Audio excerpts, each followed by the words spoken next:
പുറത്ത് പറഞ്ഞു ഇസ്ലാം വിമർശനത്തിൻ്റെതായ സാമൂഹ്യപരമായ കുറേ വിഷയങ്ങളുണ്ട്. അതൊക്കെ സ്വാഭാവികമായിട്ടും നമ്മളൊരു ആശയത്തിന് വേണ്ടി പിന്നെ പണിയെടുക്കുമ്പോൾ മറ്റ് ആശയങ്ങളെ വിമർശിക്കുക എന്നുള്ളത് സ്വാഭാവികമാണ്.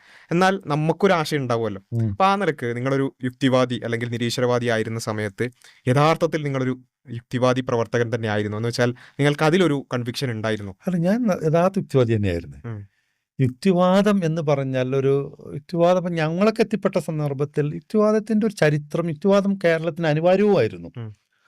നല്ല ദൗത്യമാണ് യുക്തിവാദത്തിൻ്റെ ദൗത്യമായിരുന്നത്. അതായത് ഇവിടുത്തെ ജാതീയത നിർമ്മാർജ്ജനം, സ്ത്രീ വിദ്യാഭ്യാസം, സ്ത്രീ ശാക്തീകരണം, ഇങ്ങനെ ഒരുപാട് നല്ല ലക്ഷ്യങ്ങളോടുകൂടി സ്ഥാപിക്കപ്പെട്ട നല്ലൊരു ആശയത്തിൻ്റെ ആളുകളായിരുന്നു അവർ. അത് പിന്നീട് ഈ അടുത്ത തമിഴ്നാട്ടിൽ യുക്തിവാദമുണ്ട്, ഇവിടുത്തെ കേരളത്തെ യുക്തിവാദം പോലെയല്ല. ആന്ധ്രയിൽ യുക്തിവാദമുണ്ട്. ഇപ്പോൾ കൽബുർഗിയൊക്കെ നിങ്ങൾ കേട്ടില്ല, പല യുക്തിവാദികൾ പല സ്ഥലത്തുമുണ്ട്.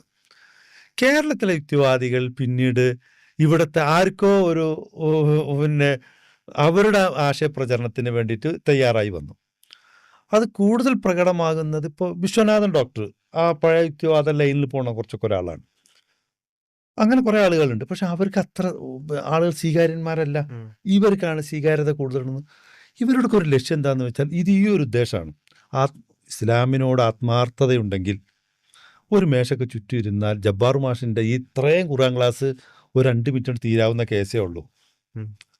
അദ്ദേഹം തയ്യാറാണ്, ഞാനും തയ്യാറാണ്. ഇപ്പോൾ ഞാനും മുമ്പ് യുക്തിവാദി ആയിരുന്നല്ലോ.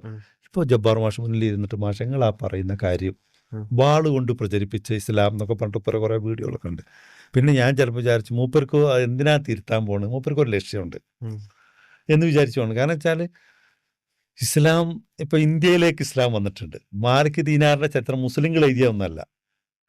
മാലിക് ദീനാർ കൊടുങ്ങല്ലൂർ വന്നപ്പോൾ മാലിക് ദീനാർ കൊടുങ്ങല്ലൂരിൽ നിന്ന് കച്ചവടം ചെയ്യുമ്പോൾ അയാൾ നല്ല സാധനങ്ങൾ തൊയ്യബല്ലേ വിൽക്കാൻ പാടുള്ളൂ. അപ്പം നല്ല സാധനങ്ങൾ അയാളെ കടയിലുണ്ട്. എന്തെങ്കിലും മോശപ്പെട്ട സാധനം ഉണ്ടെങ്കിൽ അതിന് ചെറിയൊരു കുഴപ്പമുണ്ട്, ഇന്നെ കുഴപ്പമുള്ളത്, അതുകൊണ്ട് നിനക്ക് വേണമെങ്കിൽ വാങ്ങിയാൽ മതി, ഇങ്ങനെ പറയുന്നതുകൊണ്ട് ചിലപ്പോൾ കച്ചവടം തന്നെ മുടങ്ങേണ്ടതാണ്. അയാൾ ഇങ്ങനെ കച്ചവടം ചെയ്തു.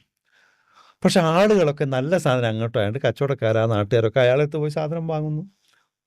സാധനം വാങ്ങുമ്പോൾ അപ്പുറത്തുള്ളവർക്കൊന്നും കച്ചവടം കുറയുകയാണ്. ഇദ്ദേഹം ചെയ്യുന്ന പണി എന്താണ്? ഷട്ടർ താത്താണ് ഉച്ചക്ക്.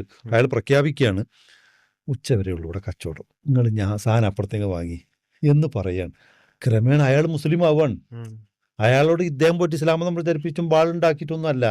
അല്ലെങ്കിൽ തന്നെ ഇന്ത്യയിൽ ബ്രിട്ടീഷുകാരോട് യുദ്ധം ചെയ്തിട്ടുണ്ട്, പലരോടും യുദ്ധം ചെയ്തിട്ടുണ്ട്. മുസ്ലിങ്ങളോടൊന്നും ഇന്ത്യക്കാർ യുദ്ധം ചെയ്തിട്ടില്ല. ഇന്ത്യൻ ചരിത്രം വായിച്ചാൽ തന്നെ. അപ്പൊ ഇത് വെറുതെ അങ്ങ് പറയാണ്. ഇന്ത്യൻ ചരിത്രം നെഹ്റു എഴുതി വെച്ചിട്ടുണ്ട്. ഇതില് ഈ